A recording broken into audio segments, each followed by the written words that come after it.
Bagaimana menjaga kedaulatan wilayah udara Indonesia dari pesawat asing yang masuk secara ilegal dan apa saja tumpang tindih dalam pengawasannya?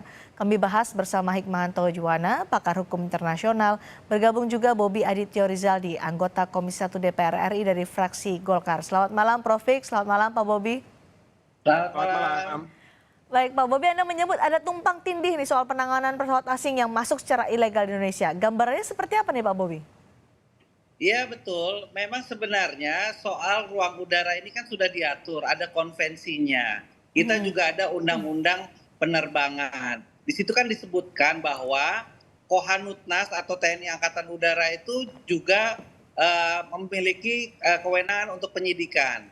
Tetapi selama ini kalau setiap ada takedown kepada pesawat sipil, jadi kalau pesawat sipil ini itu penegakan hukumnya adalah di wilayah negara kolong, maksudnya di negara kita sendiri. Karena seperti FIR, memang didelegasikan ruang udara, tapi tidak pendelegasian mengenai kedaulatan. Sehingga penegakan hukum itu tetap ada di dalam negara kita.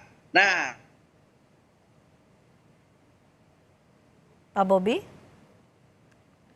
lakukan oleh TNI Angkatan Udara, itu penyidikannya dilakukan oleh kementerian lain yang dendanya itu sangat rendah. Sehingga antara untuk biaya untuk men-take down pesawat itu kalau tidak salah sekitar 400 juta sekali take down pesawat karena menggunakan alutsista kan, menggunakan pesawat militer bukan pesawat sipil. Sedangkan dendanya itu sangat jauh sekali. Ini adalah contoh teknis. Sehingga utamanya adalah dari sisi regulasi ini dipastikan dulu TNI Angkatan Udara ini atau Kohanutnas ini diberikan kewenangan penuh untuk melakukan pencegahan.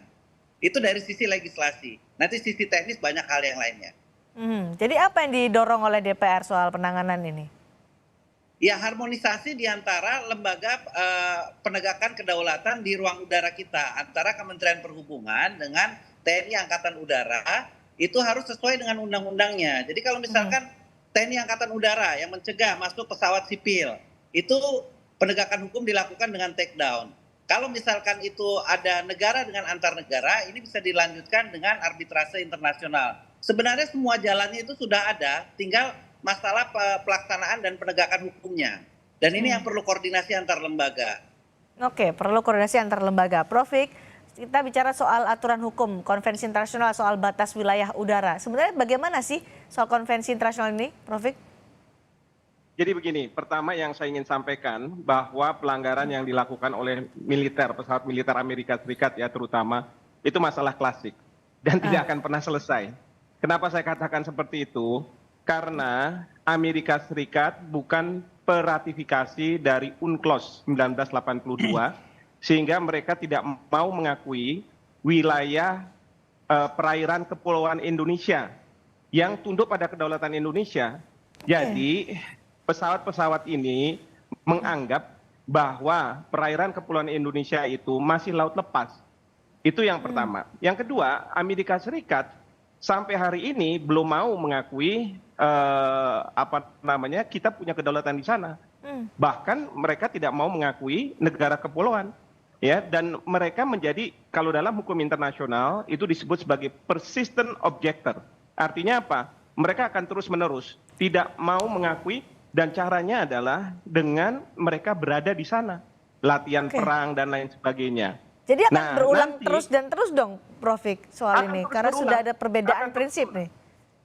Betul, akan terus berulang. Dan permasalahannya ketika kita mau melakukan force down terhadap pesawat militer Amerika Serikat, pertanyaannya adalah kemampuan kita ada nggak di situ?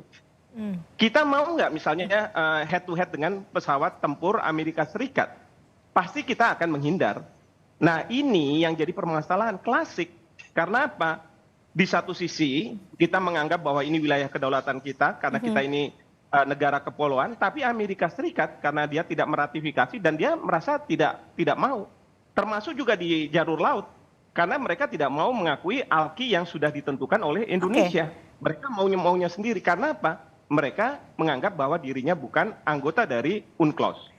Apakah tidak ada titik temu dari perbedaan prinsip ini, apa yang dipegang oleh Indonesia dan juga Amerika Serikat? Supaya tidak ada pelanggaran lagi di wilayah udara Indonesia nih, Prof. Tentu tidak titik temu itu akan terjadi apabila Amerika Serikat sudah meratifikasi UNCLOS. Artinya secara yuridis mereka mengakui Kalau sekarang mereka ini secara yuridis nggak mengakui, meskipun ada ketentuan-ketentuan dalam UNCLOS yang secara faktual mereka ikuti, tetapi tidak terkait dengan wilayah udara yang menurut mereka itu ada di laut lepas, sehingga mereka bisa melakukan manuver-manuver di sana. Oke, berarti Prof ini bukan masalah koordinasi soal siapa yang akan melakukan penegakan soal pelanggaran wilayah udara seperti disebutkan Pak Bobi tadi berarti ya, Prof? Ya, kalau dengan pesawat udara militer Amerika Serikat itu bukan masalah koordinasi. Tetapi kalau misalnya berkaitan dengan pesawat sipil atau pesawat militer mungkin dari negara lain yang sudah meratifikasi, nah ini mungkin masalah koordinasi. Karena apa? Kita tahu TNI Angkatan Udara tidak memiliki kewenangan untuk melakukan penyidikan. Yang punya kewenangan penyidikan itu adalah dari Kementerian Perhubungan. Sehingga apa? Yang kalau di force down itu yang bisa melakukan penyidikan PPNS-nya itu adalah Kementerian Perhubungan. TNI Angkatan Udara tidak sama dengan TNI Angkatan Laut yang punya kewenangan untuk melakukan penegakan hukum, bukan penegakan kedaulatan ya. Kalau penegakan kedaulatan, semua TNI punya kewenangan untuk itu. Baik, di satu sisi memang perlu koordinasi untuk setiap instansi untuk bisa melakukan penindakan terhadap mereka yang melanggar wilayah udara Indonesia. Tapi kita bicara soal Amerika Serikat nih Pak Bobi. Ternyata seperti disebutkan oleh Prof Vik, ini memang ada perbedaan prinsip. Sementara pelanggaran yang baru saja terjadi adalah pesawat militer Amerika Serikat. Jadi ini bagaimana untuk bisa menyelesaikan masalah ini menurut Pak Bobi? Ya, pertama yang tadi adalah pesawat sipil. Kalau konteksnya militer, dan militer itu ada dua. Ya. Jadi militer itu bisa dia dalam tugas militer, jadi ada use and service-nya. Bisa pesawat militer, tapi service-nya itu adalah untuk civil plan. Nah, ini yang intinya dari konvensi yang Chicago itu tidak ada istilahnya no innocent passage.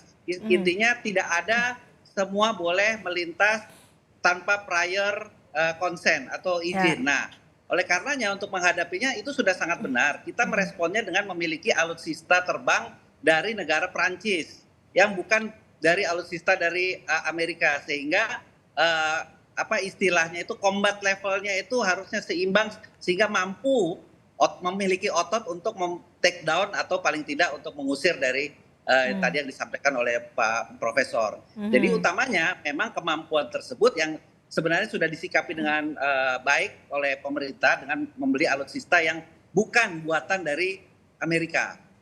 Nah, ini adalah satu hal yang saya rasa perlu ditindaklanjuti karena kan setelah ada pembelian miras ini ada Rafale yang sampai 42 unit dan sekarang memang kita ada kekurangan daya pukul di udara sekitar 2 skuadron yang tidak bisa terbang lagi, F-5 Tiger dan A-4 Skyhawk. Oke, baik. Jadi Prof Vik, kalau dari sudut pandang Prof Vik, bagaimana seharusnya Indonesia bersikap untuk menghadapi pelanggaran wilayah udara Indonesia seperti itu? Gini, pada suatu ketika di atas Bawean itu kapal pesawat tempur Amerika Serikat melakukan latihan perang dan melakukan manuver, dan itu kemudian membahayakan pesawat komersial kita. Kalau waktu itu masa itu ada Borak. Nah, yang kita lakukan adalah memang kita tidak akan melakukan force down ya terhadap pesawat militer Amerika Serikat. Jadi yang kita lakukan adalah melapor ke ICAO atas dasar keselamatan penerbangan, karena mereka tidak memperhatikan keselamatan penerbangan terutama untuk penerbangan sipil karena tidak mau mengikuti aturan yang dibuat oleh Indonesia. Jadi itu yang dilakukan. Jadi bukan militer bertemu dengan militer jadinya. Bukan militer bertemu dengan militer. Soal denda antar denda dan operasional, tadi Pak Bobi juga menyebut tidak sebanding denda dan operasional untuk bisa menghadapi pelanggaran wilayah udara di Indonesia. Apakah undang-undangnya perlu direvisi menurut Prof Vik? Ya, tentunya harus direvisi karena biaya untuk pesawat tempur kita terbang untuk kalau mereka kan biasanya akan diberitahu lewat radar. Tapi kalau mereka tidak mau tahu, dia nggak menyingkir, maka harus dikejar dengan pesawat tempur kita. Nah, pesawat tempur itu membutuhkan BBM yang afturnya itu tentu mahal sekali. Nah, kalau misalnya mereka nanti diturunkan ke bawah, lalu kemudian dicek, lalu kemudian kalau tidak ada niat yang jahat dilepas kembali, itu biaya untuk BBM-nya itu luar biasa, sangat besar. Belum lagi selama mereka dilakukan pengecekan dan lain sebagainya. Nah, oleh karena itu harusnya nilai denda yang dibayarkan oleh kapal pesawat udara yang masuk ke wilayah kedaulatan kita itu harus membayar sesuai dengan cost yang harus kita keluarkan. Walaupun banyak yang mengatakan kalau biaya untuk perlindungan negara itu harusnya negara bisa mengeluarkan seberapapun besarnya begitu ya. Tetapi menurut saya kita harus realistis juga bahwa tidak bisa kita mengatakan seperti itu. Oke, ada revisi undang-undang. Bagaimana tanggapan Anda, Pak Bobi? Ya betul, memang kita perlu merevisi undang-undang penerbangan tersebut dan diharmonisasikan dengan undang-undang yang lain. Contoh mengenai FIR, pendelegasian itu kan tentunya bukan diikuti dengan pendelegasian kedaulatan udara kita. Nah itu perlu pasal-pasal tertentu yang disampaikan oleh Prof tadi, sehingga antar lembaga ada koordinasi, dan paling utamanya adalah juga memastikan bahwa infrastruktur pengawasan kita dan otot kita di udara ini juga kuat. Oke. Bicara soal bagaimana pelanggaran wilayah udara di Indonesia, Prof. Wilayah mana saja sih yang sering terjadi pelanggaran wilayah udara di Indonesia?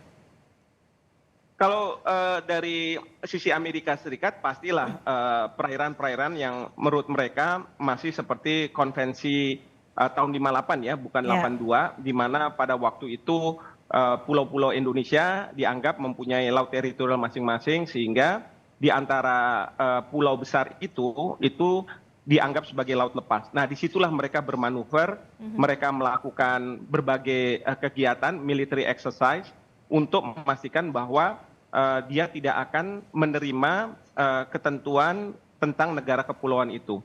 Karena bagi Amerika Serikat ini jalur yang sangat penting untuk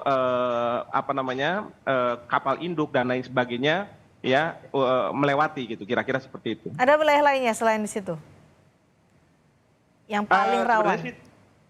Ya, menurut saya sih tidak ya. Jadi kan itu kan cakupannya sangat luas ya. Kalau misalnya kita bicara laut lepas dan manuver-manuver yang dilakukan, intinya adalah untuk Amerika Serikat tidak mau mengakui yang namanya negara kepulauan itu. Baik, soal pelaksanaan dan juga teknisnya perlu dievaluasi ya menurut Pak Bobi tadi. Mudah-mudahan soal penanganan pesawat asing yang masuk secara ilegal di Indonesia bisa ditemukan titik temunya dan penanganan yang terbaik. Terima kasih Pak Bobi, terima kasih Prof. sudah bergabung bersama kami di Sapa Indonesia malam hari ini.